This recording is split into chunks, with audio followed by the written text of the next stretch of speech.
여러분 안녕하십니까? CJB 아침 뉴스입니다. 바이오를 특화한 전국 유일의 명문고이자 충북 첫 영재고가 될 카이스트 AI 바이오 영재고에 대한 관심이 뜨거운데요.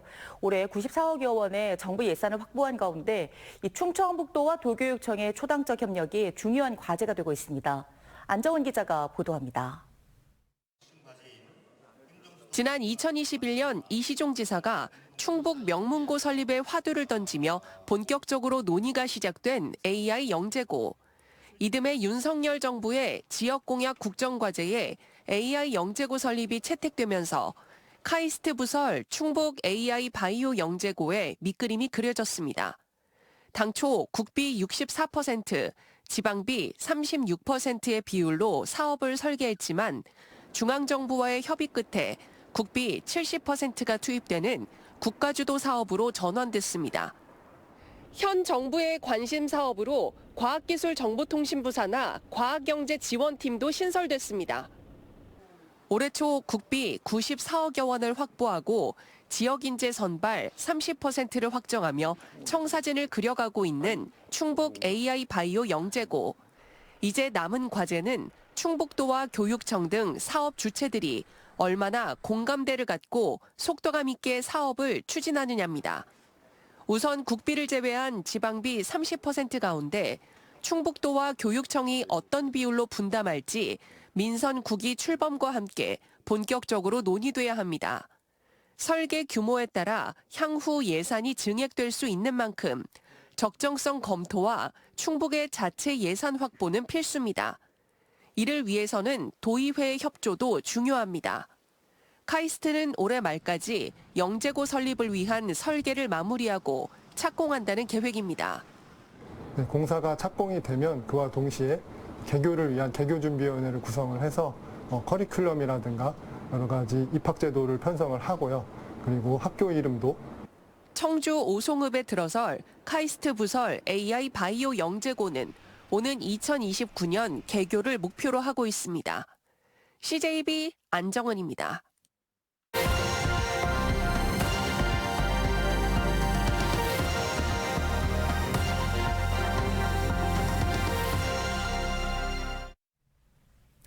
네트워크 방방곡곡입니다. 5월에 절정을 이루는 라벤더가 더디게 개화하면서 축제가 끝난 신안군 퍼플섬의 라벤더를 이달 중순까지 감상할 수 있을 것으로 보입니다. 덕분에 한여름 내내 피는 이 버들 마편초와 그 뒤를 잇는 아스타 국화까지 퍼플섬의 보랏빛 향연이 10월까지 끊임없이 이어질 전망입니다. KBC 고익식 기자가 보도합니다. 탁 트인 바다를 마주보며 피어난 라벤더가 보랏빛 물결로 퍼플섬을 찾는 이들을 반깁니다.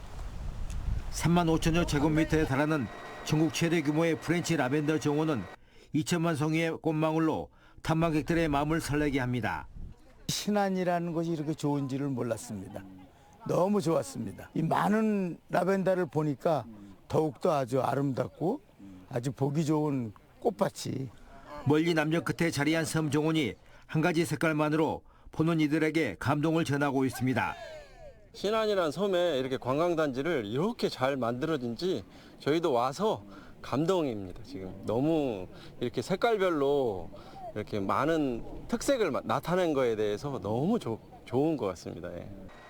퍼플섬의 라벤더 개화율은 아침 저녁 찬 기온 때문에 아직도 70%대에 머물러 이달 중순까지도 라벤더를 감상할 수 있을 전망입니다. 퍼플섬의 라벤더 축제는 끝이 났지만 버들 마편초와 아스타로 이어지는 보랏빛 향연은 이제부터 시작입니다. 라벤더가 질 무렵 피기 시작하는 버들 마편초가 오는 8월까지 가녀린 자태를 선보이고 뒤를 이어 아스타 국화가 10월까지 퍼플섬을 보라로 물들일 것으로 보입니다. 라벤더가 이제 계속적으로 6월 초중까지 계속 개화가 될 수 있을 것 같고요. 6월 초부터 8월 말까지는 한 3개월 정도 이 버들마편초가 할 것 같고요. 그리고 이제 곧 이어서 또 이제 아스타 국화가 저희들은 이제 개화가 됩니다. 신안군의 첫 컬러 마케팅 성공 사례로 꼽히는 퍼플섬. 라벤더와 버들마편초 아스타로 이어지는 보랏빛 축제로 봄부터 가을까지 탐방객들의 발길이 끊이지 않는 관광의 섬으로 자리를 잡고 있습니다. KBC 고익수입니다.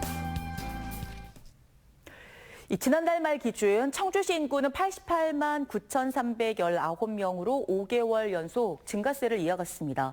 출생과 전입 모두 늘면서 내국인과 외국인 인구가 함께 증가했습니다. 청주시는 현 추세로라면 이달 중 인구 89만 명을 넘어설 것으로 전망했습니다. 청주국제공항의 국제선 이용객 증가율이 전국 지방공항 가운데 가장 높은 것으로 나타났습니다.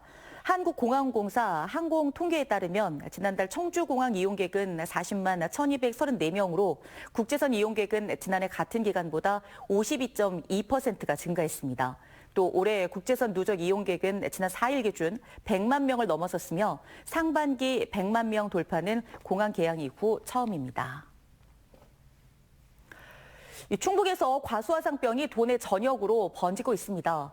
지난달 14일 충주에서 올해 첫 발생 이후 현재까지 46개 농가 18.57헥타르의 피해가 발생했습니다.